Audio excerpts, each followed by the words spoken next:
వాస్తవాలు చెప్పండి. మీరు ఆత్మగౌరవము ఆ రోజు మీకున్నటువంటి గౌరవం లేని పార్టీలో ఉండొద్దనే మీరు బయటకు వస్తే మీకు ఈరోజు బీజేపీ పార్టీ మిమ్మల్ని హక్కున చేర్చుకొని మిమ్మల్ని ఎంపీ చేసింది.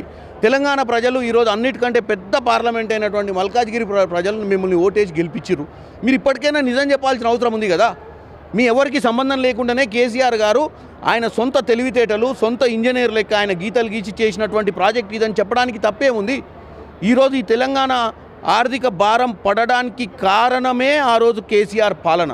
ఆ కేసీఆర్ పాలనలో ఉన్న వాళ్ళు అధికారులైనా, ఇరిగేషన్ కానీ, ఏ డిపార్ట్మెంట్ అయినా, ఫైనాన్స్ డిపార్ట్మెంట్ కానీ, ఇరిగేషన్ డిపార్ట్మెంట్ కానీ, R&B డిపార్ట్మెంట్, ఏ డిపార్ట్మెంట్లు కూడా ఆయన ముందు మాట్లాడే పరిస్థితి లేదు. ఈరోజు ఇంజనీర్లు జైళ్ళ పాలవుతుర్రు. ఈరోజు పెద్ద పెద్ద ఈరోజు ఉన్నటువంటి ఆ రోజు ఉన్నటువంటి ఫైనాన్స్ సెక్రటరీకి కూడా నోటీసులు వచ్చిన పరిస్థితి ఉంది.